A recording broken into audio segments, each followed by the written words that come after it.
Oh, this is pretty.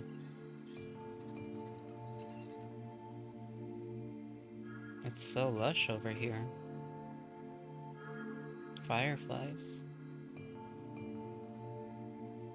It sure is quiet here. Such silence bodes ill. There's trouble on the way. I'm certain of it. You know, a little optimism now and then wouldn't hurt, Vice. Such cheek.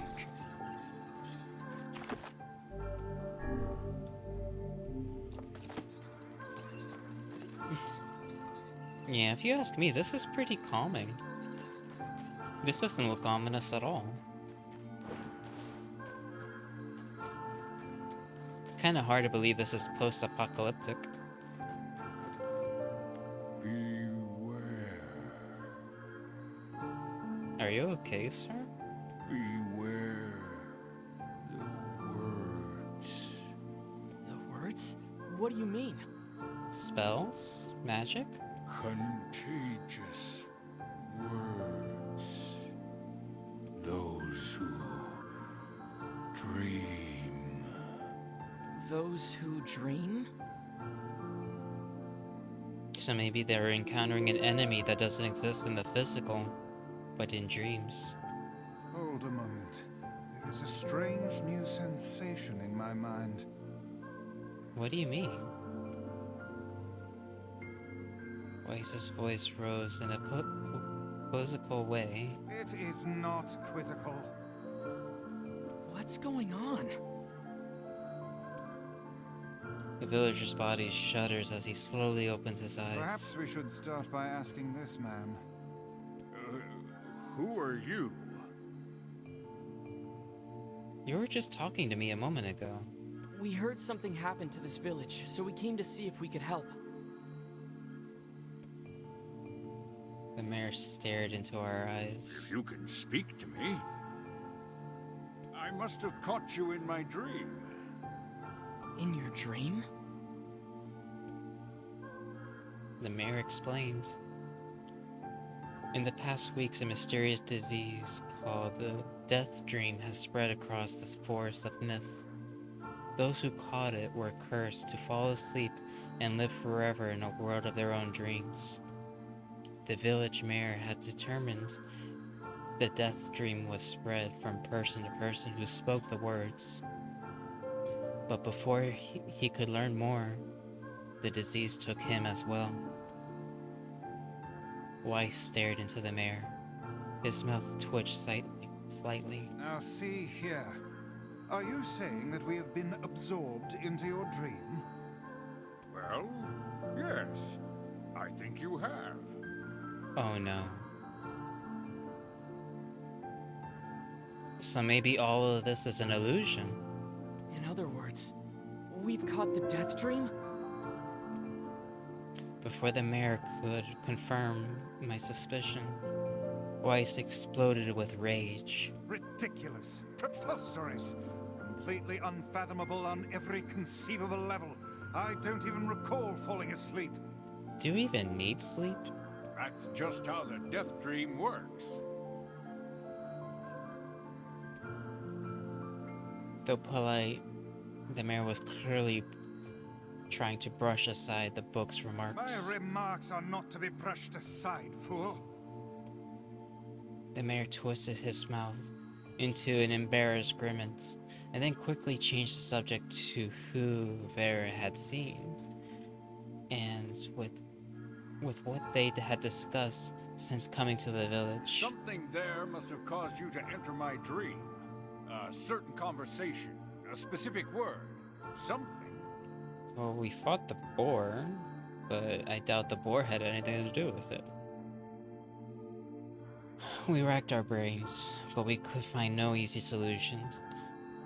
There were simply too many words to consider, too much random chatter, too many meaningless conversations. Grimoire Weiss does not engage in meaningless conversations. Hush.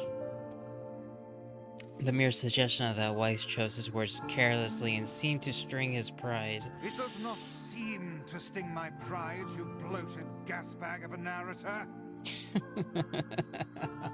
We're breaking the fourth wall here. It has demolished it utterly. Hush. Irritated, Weiss looked skyward in search for answers in the heavens. I was doing no such thing. Yes, you were. Just leave me alone already. The anger created by his harsh words bled over to Vera like a contagion. Wait. Did someone just say contagion? Yes, I believe so. What of it? Well, the villager told us to watch out for contagious words, right? The mayor leaned forward with renewed interest, pushing the startled Weiss aside in the process. He must have said something, right? Some specific combination of words, was it? It was about dreaming, or something of dreams, or... what the hell was it? A sheep! Weiss suddenly blurted out, the first thing that popped into his head. The others stared at him for a moment, before slowly shaking their heads. After a few more minutes of thought, Vera's face suddenly lit up. I remember. Those who dream. That's what he said. I'm sure of it. At this, the mayor produced a thick sheath of papers from his pocket and flipped through them a few times before finally nodding his approval at Vera. That sounds about right. As stray sheets of paper fluttered to the ground, my notes also mentioned something about that. I bet on it. The last thing you heard before falling asleep. The mayor shook his head, his worn pencil stub tracing lines across the lone piece of paper. And for the last month, I've done nothing but study the disease we call the death dream. I mean, I'm the mayor, right? It's my job to protect the people from whatever comes along. But I never expected a couple of outsiders to start entering people's dreams. The mayor paused, grimace crossing his face. I should probably be taking notes or something. Weiss immediately fired back. I applaud you the force of the will it takes to research a disease in your dreams. But perhaps we should bend your efforts to escaping this place instead of trying to understand it. The mayor's hand tightened around his pencil, snapping at the tip. I've tried to escape. From the very first moment I realized I was locked inside my own dreams, I had been looking for a way out. But I don't think it exists. I mean, this is my dream, right? If there were an exit, I'd know about it. He paused for a moment, his unfocused eyes staring at nothing. My village was beautiful, and it was filled with the most wonderful people you could ever hope to meet. But once this disease took hold, things started to change. It's like someone took a sponge and soaked up all the color out of our lives. I just want us to be whole again. I want us to be free. And I won't stop trying until it happens. Huh? Wait a second.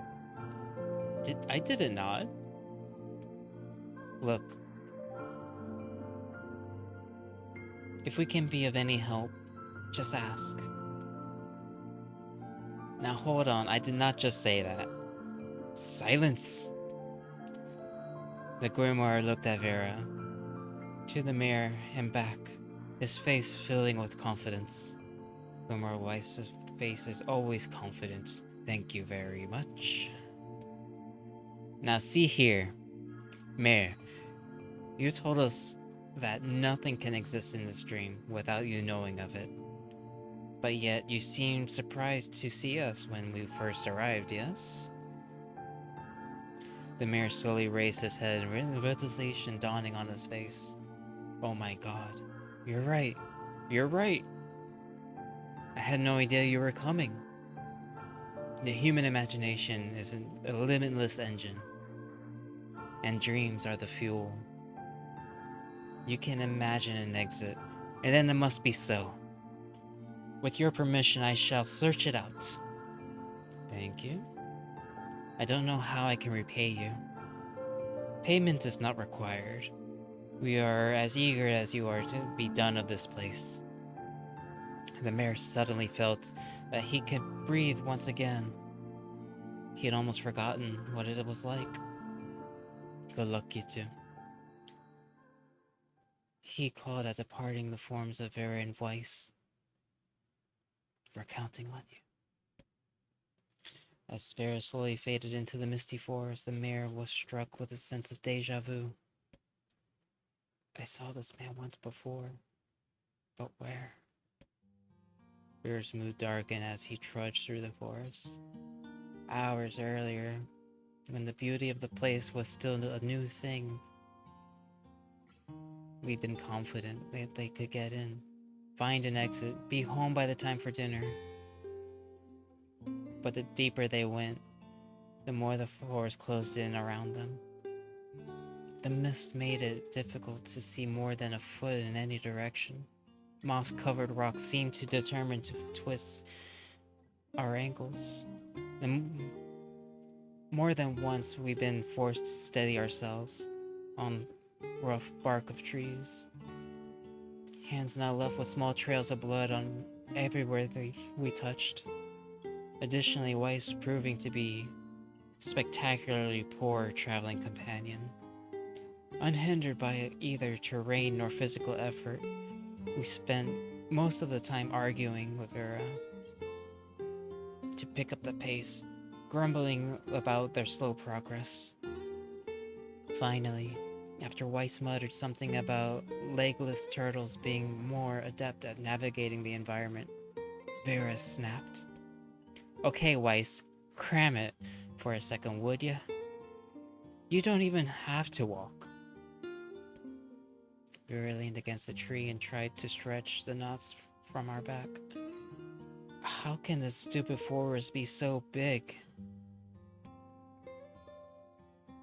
The moment the words tumbled out of our mouth, the canopy of insects sprang to life. Every imaginable form of buzz, click, hissed, and roared around us. The volume rattled our teeth. Vera slapped our hands over our ears, screamed to be heard, Weiss, what's going on? Vera could see Weiss's mouth moving, but might as well be shouting in a tornado. The insects screamed, the forest howled, and then, just as Vera's ears seemed to be ready to tear from our head, go, running for cover, sound diminished. Hesitantly, removed our hand from his left ear and listened to the creatures of the woods. Shree, shree, shree, shree. Shack, shack, shack. Cree, cree, cree. Ooh, ooh, ooh. Shake, shake, shake. Shake, shake, shake. As the insect symphony dimmed another decibel, Vera began to detect patterns in the sound. This isn't random. It isn't just white noise. It's something. The insects weren't calling out. They were asking a question. One, with it is lacking. With two, with it's ideal. 3, with it's dangerous. What is it? By my pages. Is this a riddle? I guess so. I mean, it feels sort of forced, but maybe it's the key of getting out of this place. Then, I leave it to you to answer. 1 with it lacking, 2 with it is ideal, 3 it is dangerous. What is it? The answer is a secret. The answer is seesaw. How should I know?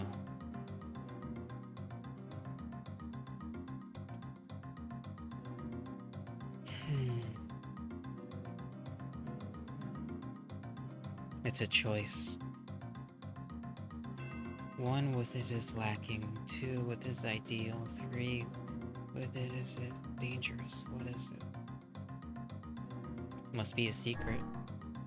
Inwardly furious that Weiss was left to a task to him, Vera sighed and gave the only answer that made sense. It's a secret. Right? The sound of insects stopped, and suddenly as it began, the forest undergrowth parted before. We were like rippling wave, opening a new path. These forest anthropods are making a road for us. Pleased at the passing a test, Vera moved on with a new intensity, the path offering our body relief near the undergrowth, but gave even greater cheer in our mind. As long as they were on the path, their journey had a purpose. I guess the forest has accepted us, right?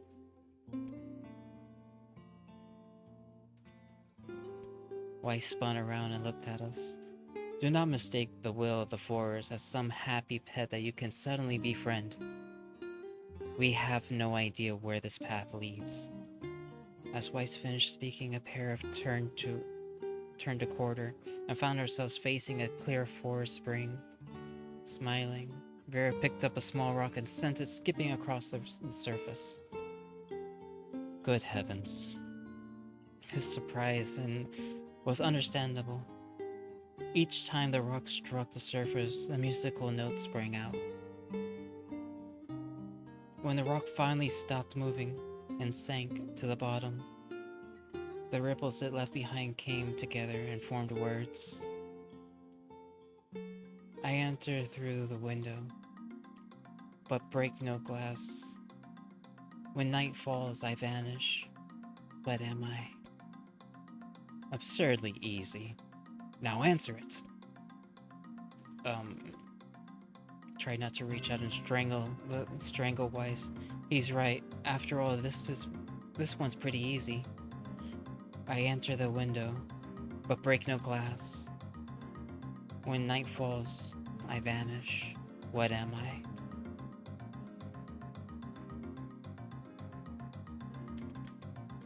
You're the sunlight. A plume of water suddenly burst from the spring. Sunlight filtered through the trees and reflected off the plume, creating a shimmering rainbow that sprang the entire horizon. In all my years, I have never seen such a sight.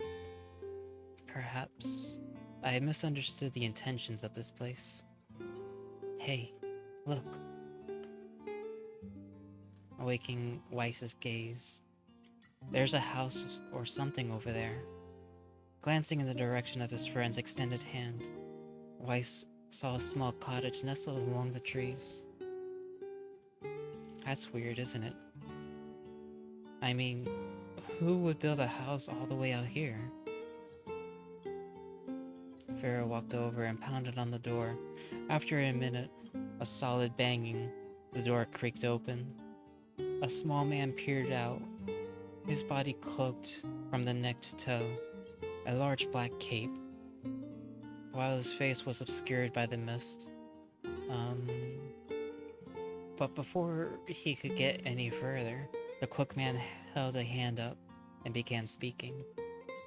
I have 4 legs in the morning, 2 at noon, and at the end of the night with 3. What am I? Tried to answer the cloaked man, who was what he was doing here. But he simply repeated the question.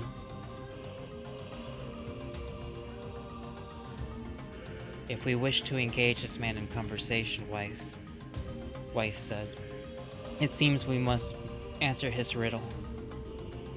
Yeah, I suppose. Well, at least it's an easy one. I have 4 legs in the morning, 2 at noon. But at the end of the night with 3, what am I?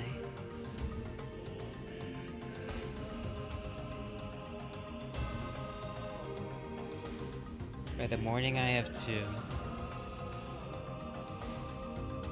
By noon I have 2. By the night I have 3. You're a man. A human. You crawl. And by noon, you walk.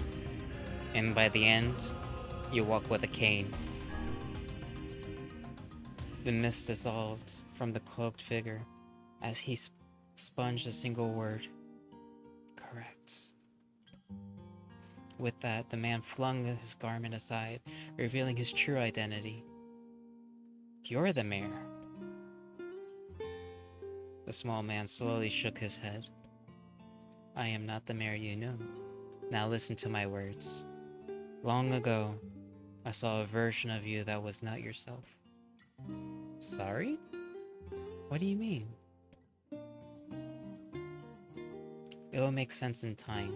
At present, I simply congratulate you on crackling the seal of the death dream.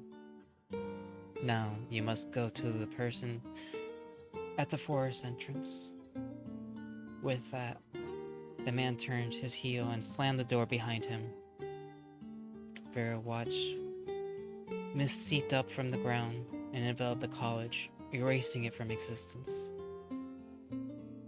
Vera and Weiss returned to the forest entrance and they found the mayor leaning up against a tree. As soon as he caught sight of the duo, he sprang up to his feet and scrambled over to them. Good gravy! You made it! You actually made it back! His left hand grasped at Vera and pumped it up so fiercely it threatened to dislodge the socket while he was his right to see squeezed by the cover and swung him through the air. Yeah, by the heavens, stop shaking me, fool! We have not even told you we were successful or not. The mayor smiled broadly and shook his head. I'm just happy you're alive. I didn't think I would ever see you again.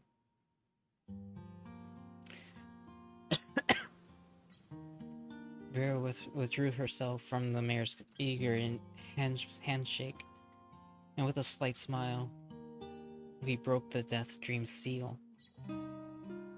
At least we think we did. The mayor's face beamed at Vera and seemed on with details. A little bit of coffee.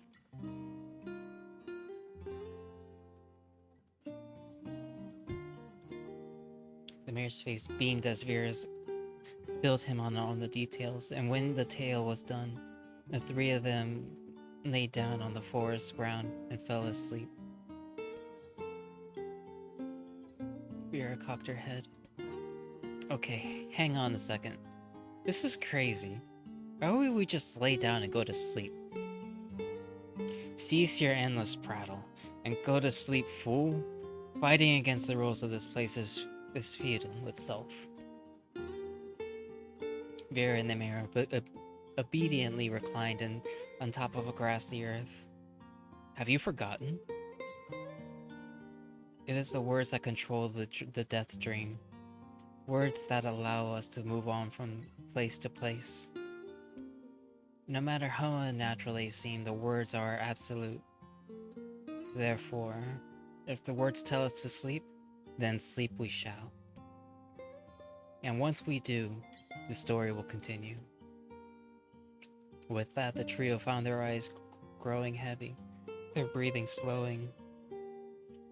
This is the first time, began the mayor, the first time I've felt tired since I was imprisoned here. His words were cut off by a loud, long yawn. He remembered nothing more. They might have slept for an hour, or a year. When they awoke, things had a slightly more real quality to them. The mist felt thicker, the leaves greener.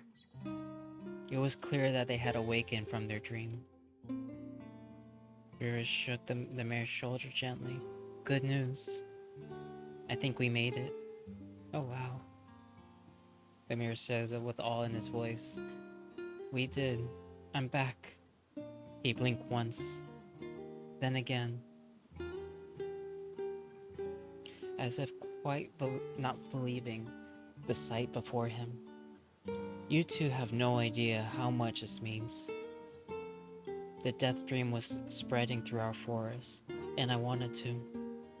Well, I thought I could figure out how to stop it, but I guess that wasn't the case. I must have caught the disease and became trapped in my own dream. The mayor started to stand and then collapsed back to the earth. As he stared at his legs, trying to remember how they worked, then glanced at Vera and shrugged. Without a word, the young man reached down and pulled the mayor to his feet. Real life may take some getting used to. With a weary smile across his face. You shall relearn in short order, I'm sure, said Weiss. For now, you should return to your home and rest. No. Swaying unsteady feet. No, I cannot. Some villagers are still trapped in the death dream. I have to save them. The mayor slowly made his way to the divine tree at the center of the village, and then bowed his head, prayed silently. This is a holy tree, he explained, and when the prayer was finished, it's the guardian of our village history and memories. Surreptitiously will only make our mission harder. We should not put our faith in the gods. The mayor shook his head. Not the gods. The words. Legend says our tree is home to a powerful magic known as the sealed verse. We couldn't contain our surprise. It seemed our goal had been found in the most unexpected of places. I say, muttered Weiss. This is certainly a stroke of luck. As the three of them said our goodbyes, Vera mentioned the strange man who had given them the third riddle, and the mysterious words that he had left with them. I once saw a version of you that was not yourself, muttered the mayor. What in the world does that even mean? Lost in thought, we stared into space for a long moment. You know, this is going to sound odd, but I had a feeling I had seen you before. Vera tried to keep a straight face and failed, but the mayor didn't seem to notice.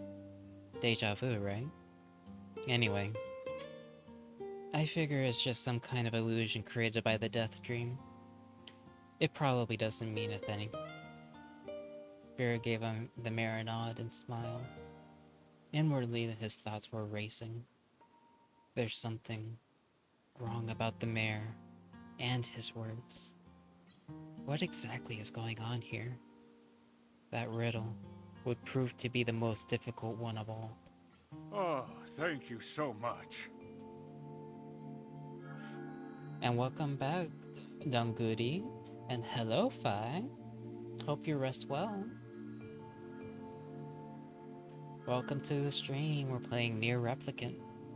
And currently we're looking for sealed verses to help Yona with her illness called the Black Scrawl. And in this story adaptation, Yona is our daughter, Vespera.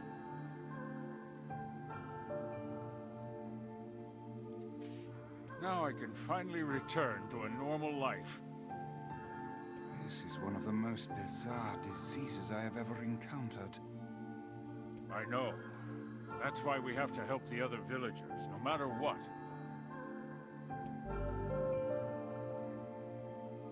We obtained the seal for a stark execution. Summon magical spikes on the ground and impale the enemies. That's gonna be very Sealed nice. verse. That didn't take much effort. Yes, all a touch too easy, if you ask me.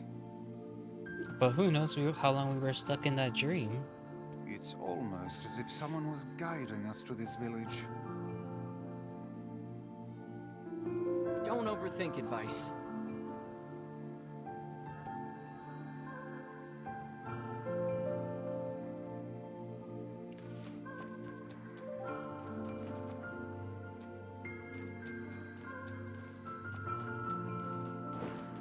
There's probably more to explore here, but I'm done with this place.